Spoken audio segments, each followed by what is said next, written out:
Welcome to another weekend recap here at Panther-Lair.com. I'm Chris Peak from Panther-Lair.com. You're on the YouTube channel, youtube.com/Panther-Lair.com. Of course, you know Panther-Lair.com is the most comprehensive source of Pitt sports news on the internet.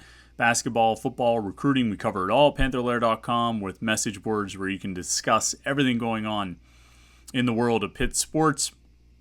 But we also know that you might not keep up on everything. Maybe something slips past. Maybe you missed something, particularly over the weekend. So we do this every Monday morning, the weekend recap video, right here on our YouTube channel, youtube.com/Panther-Lair.com. Make sure you like this video and subscribe to the YouTube channel so you never miss one of these weekend recaps or our Wednesday night live show that we do, our Friday interview videos that we release. We put a lot of video content out on our YouTube channel, and you don't want to miss any of it. So make sure you go to youtube.com/Panther-Lair.com and subscribe to the YouTube channel. I believe you can do that right down there. Am I pointing in the right spot? Subscribe to the YouTube channel. We really appreciate it. It helps us spread the word and keep pushing the content. You know what I mean? And kind of getting it out to more people. That's what we're trying to do here. Trying to keep going with the video content that we've been putting out. And the best way for us to do that is get good feedback from you guys. So like the video, subscribe to the YouTube channel. That's big, and it can help us out. We're into July now, and things tend to kind of slow down in the month of July as far as college football goes. And certainly there have been some things in the last week that haven't been slowed down. And things have picked up over the last 2 weeks. There's been a lot of action and movement in college sports with some conference changes, and we'll talk about that in a little bit. But on the generally speaking, July tends to be one of the quieter months. June is very hectic and active. May has kind of a lot going on as you lead into June with all the official visits and commitments. Obviously, once we get on the other side of July, you're into August when training camp starts, and then the season comes in, and you're all ready to go. It's all all action from there on out. But July tends to quiet down a little bit, and so that's why I really appreciate Dwayne Brown and the guys at 210 Speed and Agility Training for putting on the Top 150 camp here this past weekend. They held it at Shadyside Academy. You don't need to adjust your screen. You might see that I am very red right now. The best is where my watch was. I don't know if you can see the drastic change. Certainly the farmer's tan is in full effect from an afternoon of standing outside at the 210's Top 150 camp on Sunday at Shadyside Academy. It was a beautiful day, though. I mean, last year it rained at the end of the 210's camp. This year, it was sun the whole time, as you can see by my very sunburned face and neck and arms. It's going to be a painful one as we go through the week, but that's okay. Lessons learned, lessons that you should learn at some point over the course of 40 years of living. Maybe we'll actually learn those lessons this time. But sunburns notwithstanding, it was worth it because we got to see some local prospects in person, local players. And these really ranged the recruiting classes, grade classes of the kids in the recruiting class of 2023. Those are the guys going into their senior years of high school. All the way down. I mean, there were kids from the class of 2028. They're going into 7th grade. All right. And actually, I'll be honest, they split it up into the older kids, the 23 and 24 kids were working out in the second session. The early session was the younger kids, class of 2025, 26. Those guys are going into 10th and 9th grade respectively. And then some 27s and 28s, guys going into 8th grade and 7th grade. And I got to say, some of those younger guys were pretty impressive. Some of the guys from the Whippeal, some of the guys from the City League. They're all locals, all from, all Pittsburgh area, Western Pennsylvania area players. And there's some really talented prospects coming up. Of course, the group is headlined by some of the locals that you already know a lot about. The class of 2023 guys, Rodney Gallagher from Laurel Highlands going to West Virginia. He was there working out. Looked really impressive at wide receiver. Tamir Robinson, a 4-star outside linebacker, defensive end from Brashear, narrowed his list to Miami, Virginia Tech, and Penn State. He was there not working out as he's still continuing to rehab from a knee injury suffered last year, but seeing him in person is always impressive because he's a big guy and you know he can move. But then in the younger classes, class of 2024, guys that are going into their junior years of high school, you've got Quentin Martin, a 5-star out of Bell Vernon. Could play, really could play anywhere. Could play running back, could play wide receiver, could play tight end, H-back, could play linebacker, safety, cornerback. He spent a lot of his time at the camp on Sunday working out at defensive back. Finally, he went over and took some reps on the offensive side of the ball, which is where I think he should be. It's where I think he will play in college, and I think it's where he can really be an explosive, productive athlete, a playmaker. And he's just, he's a stud. He's, the top prospect in the class of 2024 for the state of Pennsylvania. And I think one of the best, I don't know what number you want to put on it nationally, top 30, top 50, top 25, top 20. He's up there, and he belongs up there. And he should, wherever he is, he probably should be a few steps higher, because I think he really is that special. He's got a good relationship with Pitt, got a good relationship with the Pitt coaches, but there's a lot of competition. And this is a guy who's going into his junior year of high school, as we're in the summer of 2022, which means that by the time he's going to make a college decision a year from now, NIL is going to be a pretty big factor. And, I'm not speaking for anything of specifically about Quentin Martin, but I think anybody in that, you're seeing it impact the class of 2023 is going to impact the class of 2024 even more. So when we talk about Quentin Martin, we talk about Anthony Specca, the 4-star linebacker out of Central Catholic. You talk about any of these guys who are coming up, they're going to come up in that environment. And you have to sort of expect that that's going to be an element of recruiting for anybody. And certainly when you have a big-time player in your backyard, you've got to do what you can to keep him home. And so there's some really good talent locally. I was impressed with some of the 2025s and 2026s. Those guys are really young. Obviously, we'll have a lot of coverage on Panther-Lair.com from that camp. But for as much as we talk about Western Pennsylvania and the WPIAL being down, and yeah, it's not what it was 30 years ago. It's not what it was 40 years ago. Maybe not even what it was 20 years ago. Just in terms of the numbers. There aren't as many high-end recruits coming out of Western Pennsylvania as there were back in the day, whenever the day was. But there's still good players. There's still good players locally, and you still have to make them, if you're Pitt, you still make them a priority. There's still top players that you need to go after and you need to get. Or at least come close on. And obviously they missed on Rodney Gallagher. They're missing on Tamir Robinson. Still got a shot with Anthony Specca and Rodney Gallagher. Oh, Braylon Lovelace, who's committed to Pitt out of Leechburg, was at the camp as well. Pretty impressive looking guy. Really athletic linebacker. The kind of linebacker that you need these days in college football. You can't have big 250, 260-pound linebackers who can't run. You need guys who can move. You need guys who can cover against the pass. And I think Braylon Lovelace is that kind of player. So really good talent out there. It was impressive to see, and it was well worth the sunburn that I came home with. Point number 2 is a question, though, anytime we talk about local recruits, and kind of by extension the state of Pennsylvania, although the state as a whole is a little bit better than Western PA. But where are the quarterbacks? There just aren't. And there were a lot of quarterbacks out there throwing on Sunday at the camp. And some guys looked like they had some good arms. There's a young kid going into 9th grade. I think it's Central Catholic. He was really impressive. His built, looks really good. Joe Moorhead, the Akron head coach, his son was there working out a quarterback. Another young guy, but looks like he's got some potential. There's some good young players, but overall, Western PA just doesn't produce the quarterbacks. It's just not. It's not happening. And I went and looked. The last Western Pennsylvania WPIAL or City League quarterback to go to a Power 5 school is Phil Dracovic. Went to Notre Dame in the class of 2018. That's 5 years ago.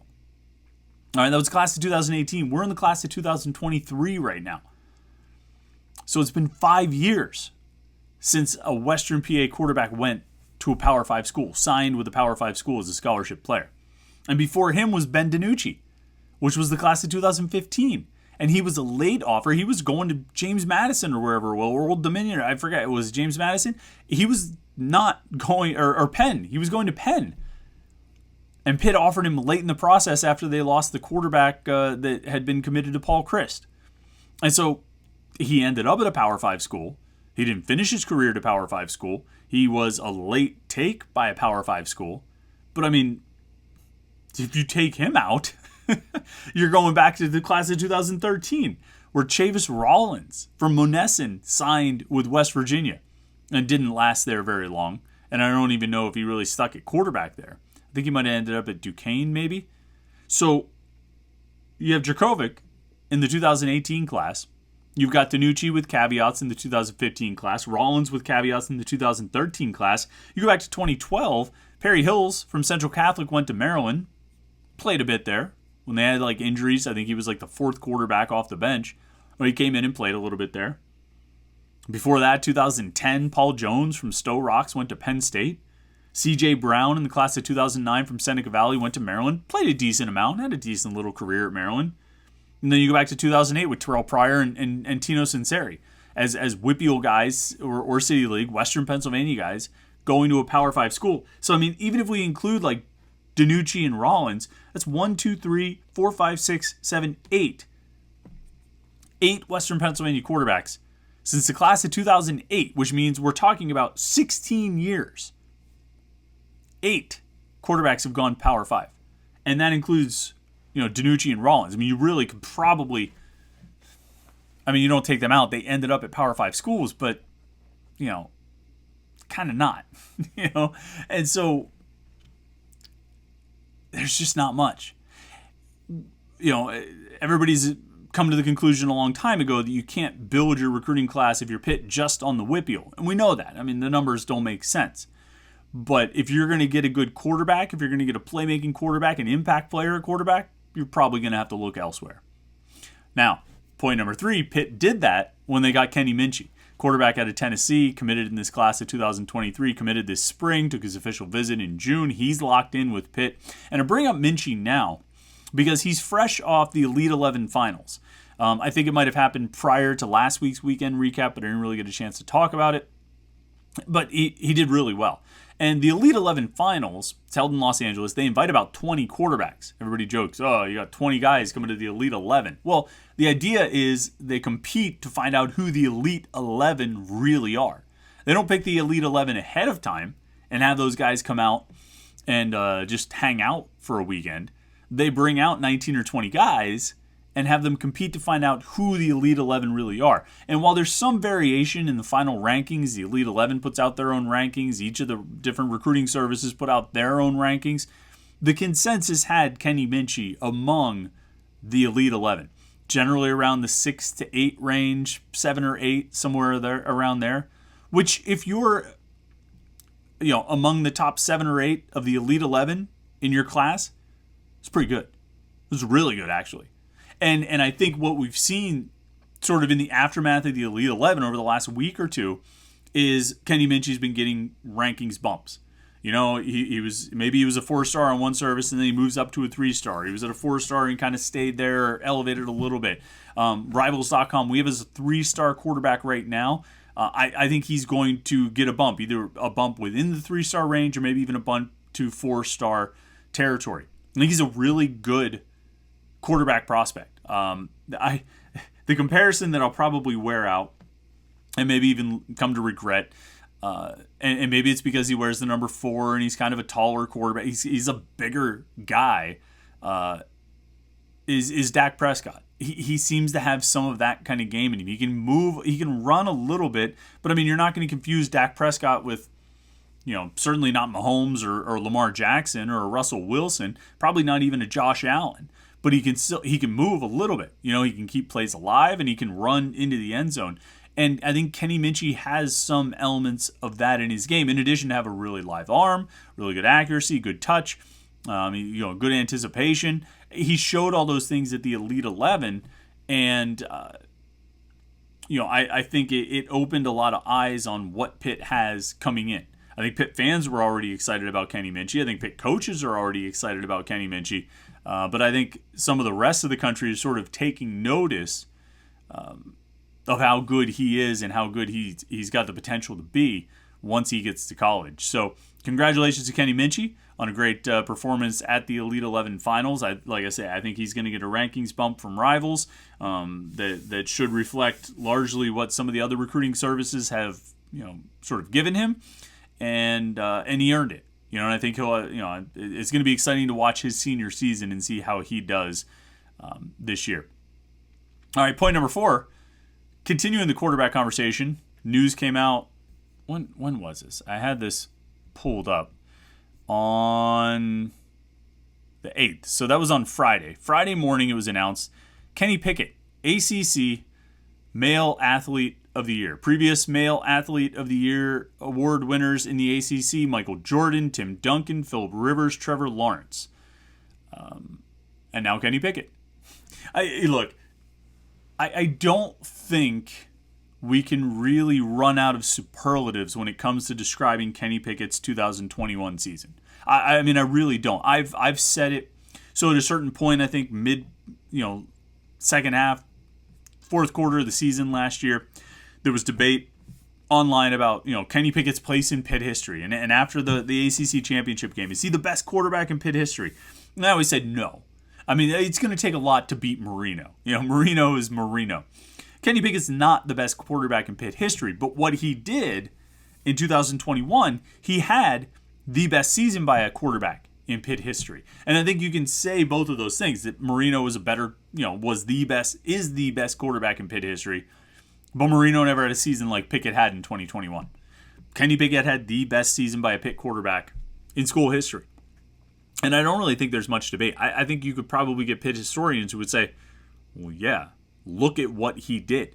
Look at the performance he put on. Look at how he carried that team. Look at how his play was maybe the single biggest factor that made last year's team so successful. The reason they went 11-3, the reason they won the ACC championship game, the reason they were so good for so much of the season was because of Kenny Pickett's performance and how he played. And I think most people would agree with you that he was the difference, and it's because he played at such a high level. And so you add ACC Male Athlete of the Year as another honor for Kenny Pickett, who has definitely, he's piled up a lot of them, and he's earned every single one that he got. Like I say, I don't think you can really run out of superlatives when talking about that season, because he was really that good. It was a special season. It was special to watch. I think we all appreciated it as it was happening. I hope we did, because who knows when the next one's going to come along like that. We talk about Nate Peterman in 2016. It's not even close. It's not even close. I mean, you think of the other really good performances by a Pitt quarterback that you've seen over the last, this century. Nothing even comes close. Rod Rutherford in 2003, Bill Stahl in 2009. Tino put up numbers. Tino Sinceri in 2012 put up numbers. But nothing comes close to what Kenny Pickett did in 2021. And, he absolutely deserves to be the Male Athlete of the Year. Good for him. I think he definitely earned it. All right, topic number 5. Just because you got to... the idea of the weekend recap is that you have things to talk about in the office when you go in to start the week. You've got some topics to discuss with the other Pitt fan friends. And the one topic that's not going away is conference realignment, conference expansion. I say it's not going away. It probably will go away. It's probably going to fade out. There won't be any movement for a while.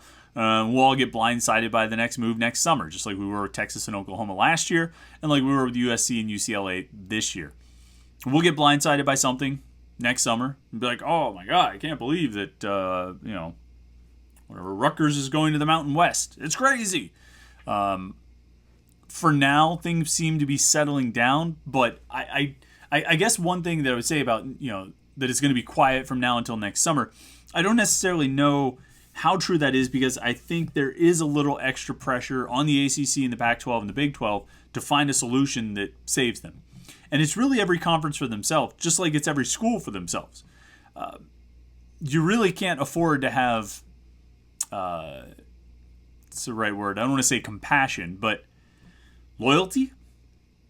I'm not sure that loyalty really suits anyone at this point. It hasn't been a priority for anyone to this point, and I don't really know that it suits anyone's best interest at this point. Clemson's loyalty to the ACC would suit Pitt's best interest. Florida State's loyalty to the ACC would suit Syracuse's best interest. Miami's loyalty to the ACC would suit Louisville's best interest. but I'm not sure that it serves those schools' best interest, just like Pitt's loyalty to the ACC wouldn't necessarily serve its own best interests. If an opportunity came along for Pitt to leave for the Big Ten or the SEC, and there was a way to do it, a way to get out of the grant of rights, a way to go and get that money, Pitt would go and get that money. And I don't think that, I think they would run as fast as they could with both guns blazing behind them. I don't think there'd be any hesitation, nor should there be. Nor should there be for Clemson, nor should there be for Florida State, nor should there be for Miami. So the only thing the ACC can do at this point is be proactive and find a way to keep this conference together. Because it's in everyone's best interest to run. All right, everyone's best interest to bolt the league. And so if the ACC has any hope of surviving, they have to find a way to make it in everyone's best interest to stay in the ACC. They have to lock the gates, if you will. They have to lock the gates. And the way to do that, I don't know. That's what you could talk about at work. How can they do it? Does a merger with the Pac-12, a full-blown merger, not a loose affiliation, not an alliance or anything like that, a full-blown merger, does that do it? Is that enough to get you enough money to keep these schools in the ACC and not run to the SEC? I don't know. I don't understand the media deals well enough to tell you if that makes enough money to pull that off. Do you poach a few schools from the Pac-12? Do you poach a few schools from the Big 12? Does that make enough money? I don't know. I'm not smart enough to say, like I said. So that's about it on realignment for this week. I really think if there's a chance to go, you go. If the ACC can find a way to make it worth your while to stay, you stay. But you have to take the best lifeline that presents itself, whether it's staying home or whether it's going. And that goes for everybody in the conference, and it certainly goes for Pitt. All right, make sure you check out Panther-Lair.com, Panther-Lair.com. Make sure you like this video. Subscribe to our YouTube channel, youtube.com/Panther-Lair.com. Really had a lot of fun putting out all this, the video content. Hopefully you checked out last week. We had a conversation with Blake Hinson, transfer guard, wing, forward. Not really a guard, more of a wing or forward. Probably going to be the starting power forward this season. We had a conversation with him. It was pretty interesting. He told us he's going to write a book. We're all going to have to buy it to answer the questions that he would not answer. So, but it was still a good conversation. I think he had a lot of interesting things to say, so I highly recommend checking that out. And then everything else that we have on our YouTube channel. I think if you go to youtube.com/Panther-Lair.com right now, you click on videos and kind of poke around a little bit, you're going to find some interesting stuff. Conversation podcasts that we put out, or video interviews that we put out, I think have been really compelling. And I think you'll enjoy those. There are varying lengths. There's some shorter ones, some longer ones, depending on how the conversation went. But they all, I think, produce some really compelling and insightful content. So I highly recommend that you go check those out. youtube.com/Panther-Lair.com. Like this video, subscribe to the YouTube channel, and then check back in on Wednesday night, 8:30. Every week we go live. Wednesday nights at 8:30 p.m. for about an hour or so of live Pitt sports talk. I talk, you watch the video, you post comments and questions in the chat screen, and we have a little back and forth, little discussion about whatever's going on in the world of Pitt sports. So make sure you do that. It'd be fun to have you join us on Wednesday night. And if you're afraid that you're going to forget, subscribe to our YouTube channel, turn on notifications, and then you'll get a little beep here on the phone. Got a lot of notifications on there. I'm going to have to check my notifications. You'll get a little beep there on the phone that says, hey, Panther-Lair show, going live. Get on there. And then you'll come in, you have a great conversation, have a lot of fun like we always do every Wednesday night. All right, thanks so much for checking it out this week. The weekend recap, we do it every Monday morning. We'll have another, I'll get back to you on whether we'll have another one next week. I'll let you know on a programming note on that one. That one might have to wait for a week. But either way, I appreciate you checking this one out. I hope you had a great weekend. Hope you have a great rest of the week. And we will talk to you on Wednesday night for the live Panther-Lair show right here on youtube.com/Panther-Lair.com.